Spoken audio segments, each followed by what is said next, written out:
What's that? Did you see the quantity that's listed from the medical examiner of how much she had in her? Oh yeah, it was a very high level, and the 7,900 milliliters. oh yeah, no, it was really high, and they eventually revisited the case a little bit. They actually, because they looked at the contents of her stomach. Well, I think the pills just dissolved, and so. But I would agree. But they actually had the contents of her stomach in storage, and so they got it back out, sent it to a lab, looked at it, and what they found in there was basically the equivalent of about 18 tablets, 25 milligrams each, of amitriptyline. In her stomach? In her stomach, yeah. Just not in pill form. Yeah, because it dissolved, because you got all this acid. I don't know if you noticed this. A lot of pills, some of the pills that I take, I put them on my tongue and they immediately start breaking to dissolve down. right away. I was just looking up the dissolve times, and this is literally a cursory Google search, so please don't crucify me for this. But somebody was saying that those gelatin tabs that you fill up, those little capsules, are like an hour max to dissolve. Well, so she would have had to have been alive for an hour, or at least she could have been dead, and the acid in her stomach still would have been acid. Oh yeah, I forgot. It doesn't go neutral when what? Yeah, believe it or not, it would have been. So dissolved. it's reasonable to assume that sometime in the hours that transpired between taking pills, and they would have totally dissolved. Yeah, I think so. That's the end of the murder theory. It's not a very strong one. We don't really think that one, yeah. Yeah, and there was a dog in the house. We talked about the puppy. Mm-hmm. Yeah, super cute. Yeah, super cute puppy. The dog would have barked, don't you think? Yeah, to a major struggle. Yeah, a major struggle and a rape. And Steve and Tony seem to not be sleeping well as is. Lights were waking them up. I can only imagine what a struggle would. You would think, huh? Yeah. That's another interesting thing about this is you think they would have bumped their security a bit, like maybe an alarm or an actual physical key. Yeah. For the door, no more keypad. Yeah, I'm leaving that alone. Yeah, or if nothing else, you put you stack up a pile of empty beer cans by all the doors and windows. Yeah. Every night. Honey, I can't go to bed. I haven't armed the security system. Glug, glug, glug, glug, glug, glug. Yeah. Okay, so next theory, we've kind of been talking around, right? Yeah, suicide. Did I mention that amitriptyline is used to treat, I think I did, depression and anxiety? Yeah. Her parents did report that she had been a little down before her death, and she'd lost interest in some of her usual activities. She was playing the piano. She was into dancing and stuff. She was taking classes to be a yoga instructor. Yeah. Yeah, I mean, she was doing a whole bunch of arts courses. Mm-hmm. Of course, I said she preferred not to take the amitriptyline, but she did have it handy, and it certainly would be a handy way to kill yourself if you chose to. Again, I talked about the contents of her stomach, which was the equivalent of about 18 25 milligram pills of amitriptyline, which, if she had a bottle that had a dosage of 30 minus 18 equals 12. Which is how many there were. Exactly.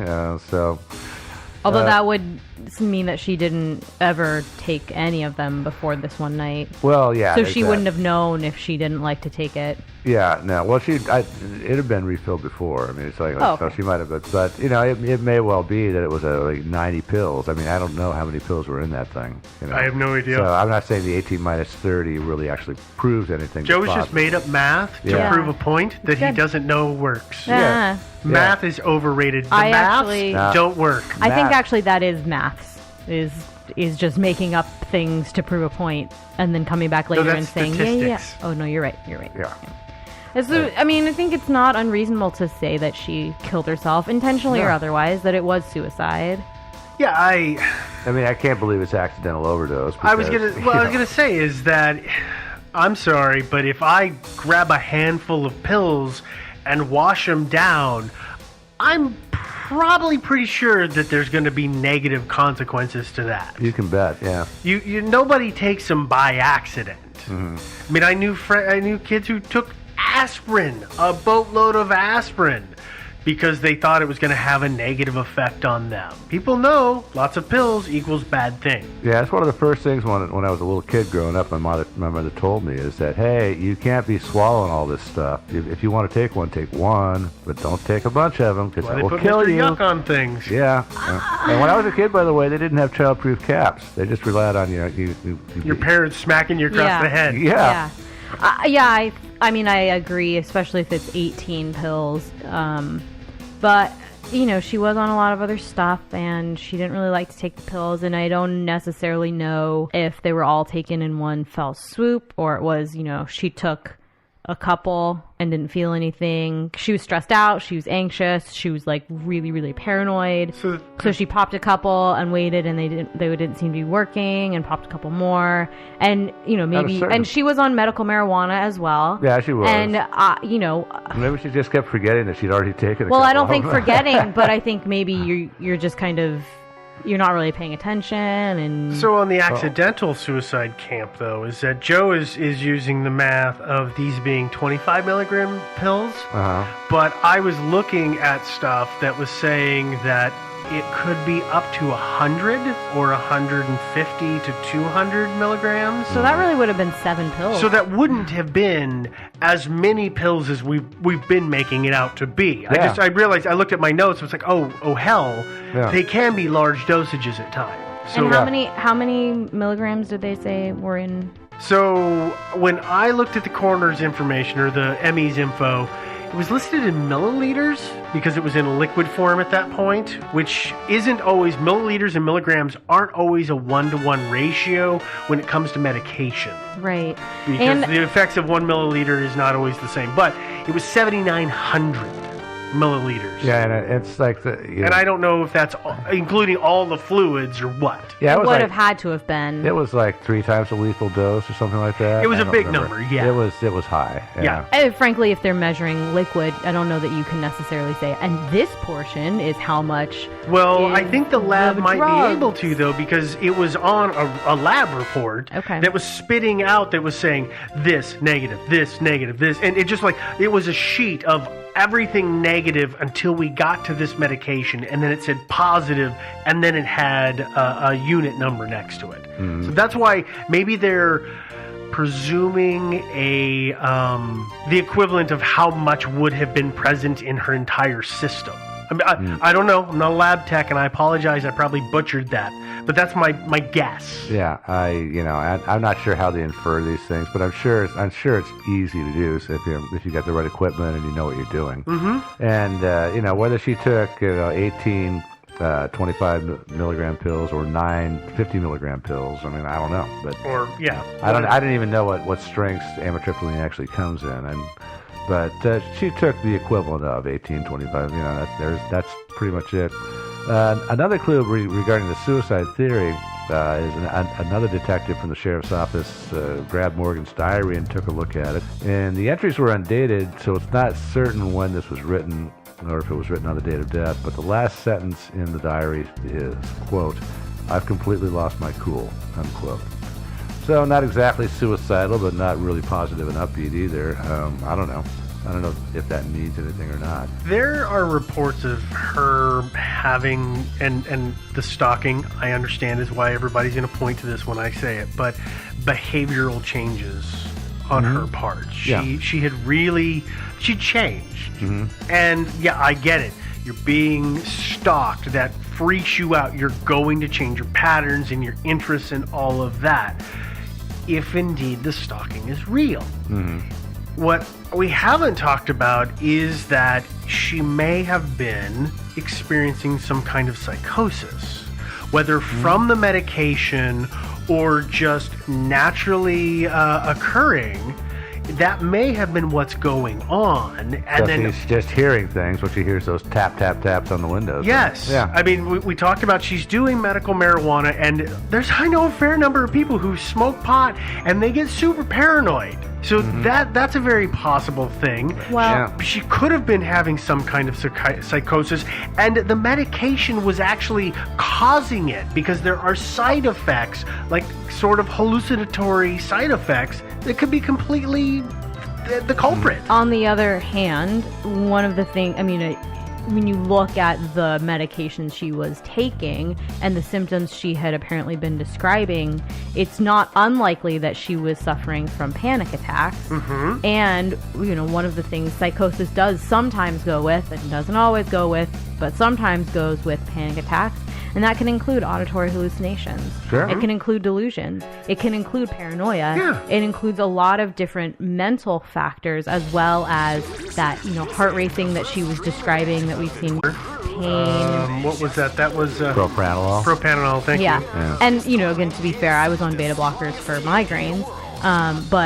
So you can be on those for a lot of different things, but if she was having this chest pain and she was having these panic attacks, and it sounds like the medication she was on were to control that anxiety. And she had been complaining about chest pains a lot in the 2 weeks prior to her death. And I do think she had to have been having panic attacks. I've read those reports.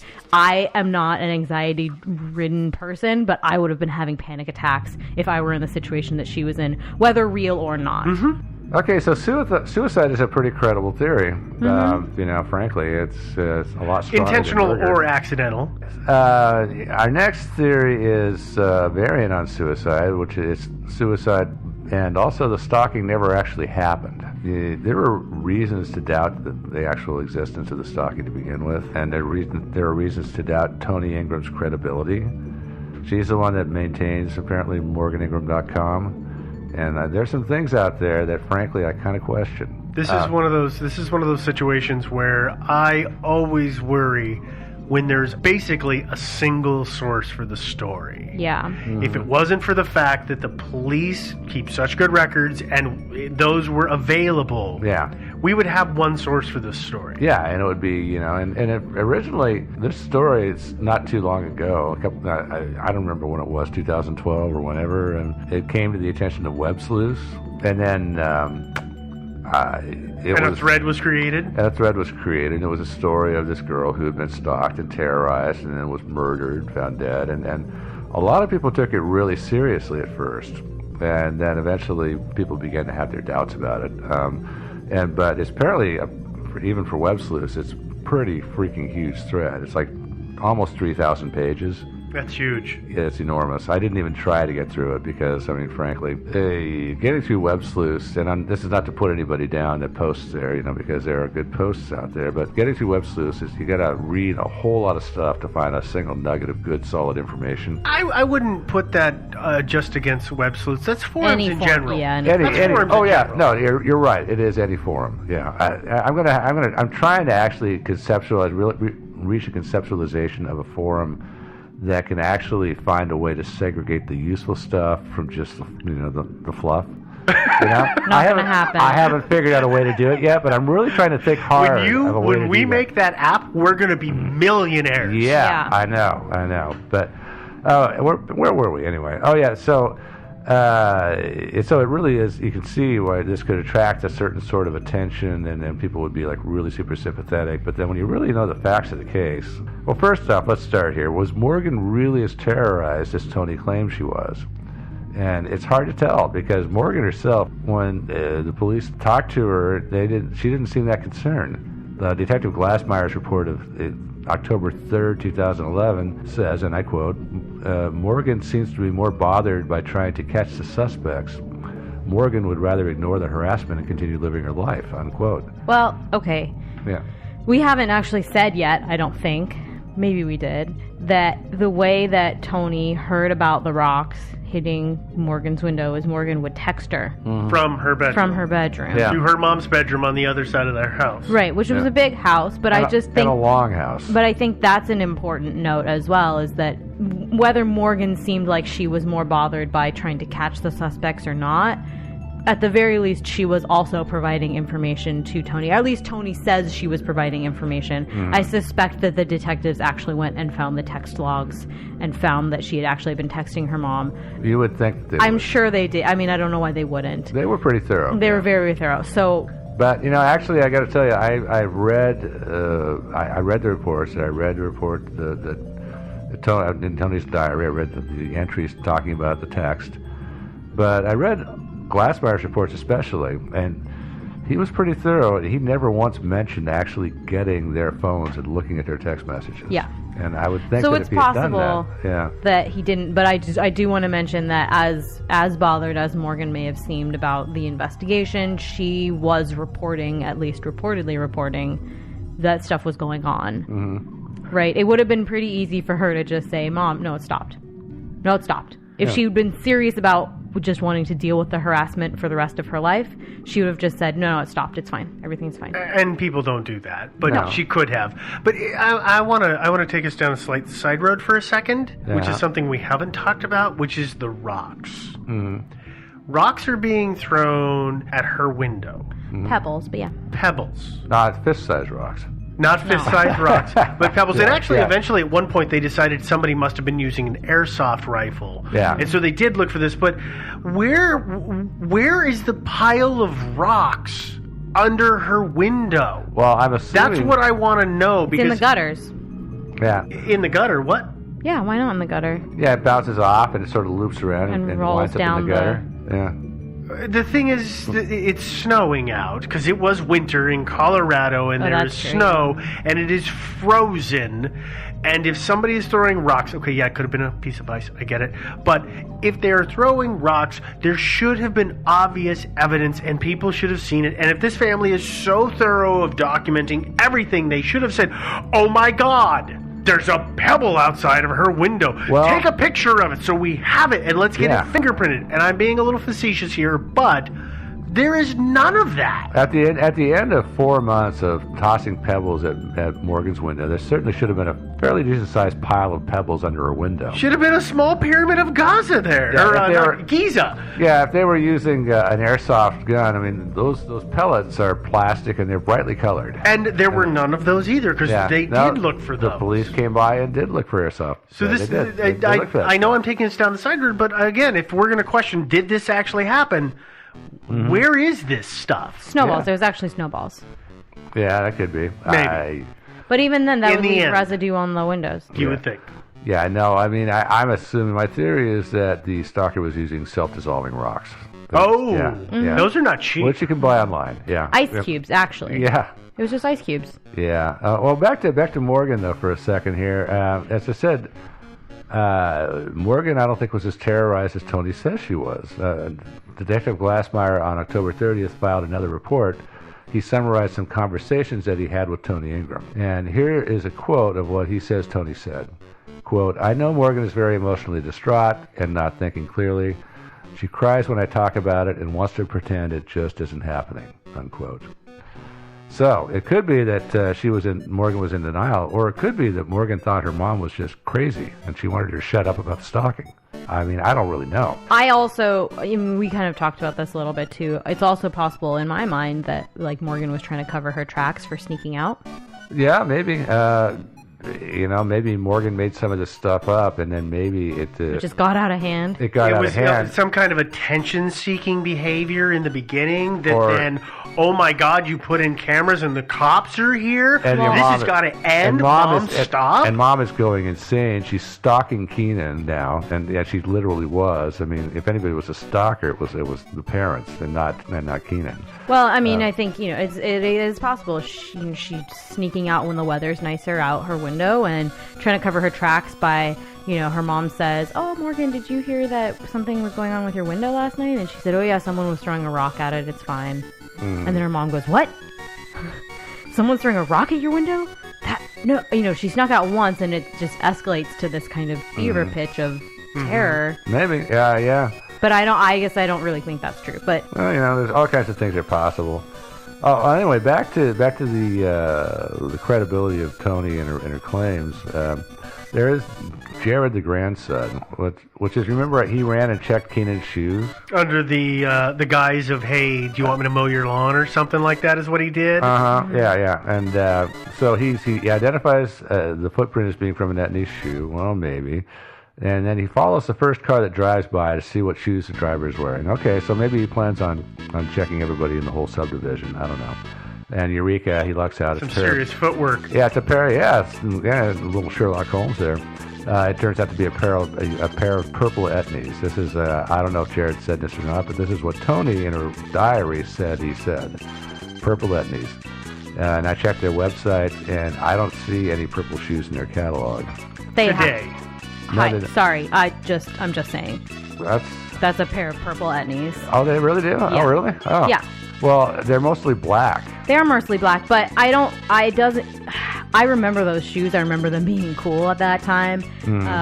So I guess it wouldn't really surprise me so much if, Jared, it was a small town and, he was like, oh, that guy's got cool shoes.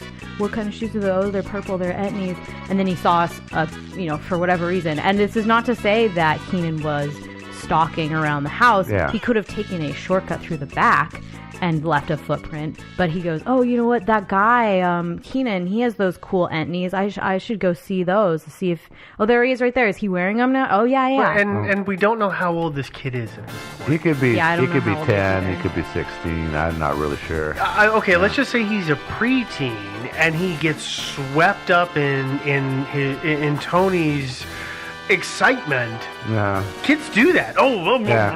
they're on the case. They're gonna fix it. They're gonna solve it, and they found the clue. I mean, Yeah. I will And- just also add that the soles of Etnie shoes usually say Etnie. And then the other thing though is that they were pretty popular at the time. Yeah, oh yeah, absolutely. And I'm not saying that Yeah. that means that it was Keenan's shoes. I'm just Yeah. saying it would not be insane to me to think that somebody had noticed that one guy has that cool pair of Etnies and let's see if he's wearing them right now. Yeah. Okay, that works. Except of course we still don't know that was him because it could. Oh, for sure. No. Yeah, I totally agree with that. Yeah. Back to Tony and her claims. There's the missing driver's license, which you can totally picture a serial killer taking a driver's license as a souvenir. oh, souvenirs are a big thing. Yeah. Oh, sure.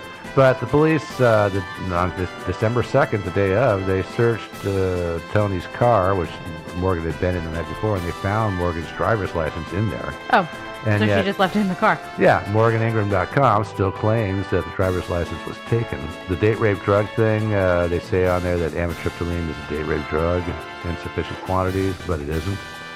I have heard that if you mix it with alcohol, it can have an effect similar to Rohypnol, but Morgan didn't have any alcohol in her system.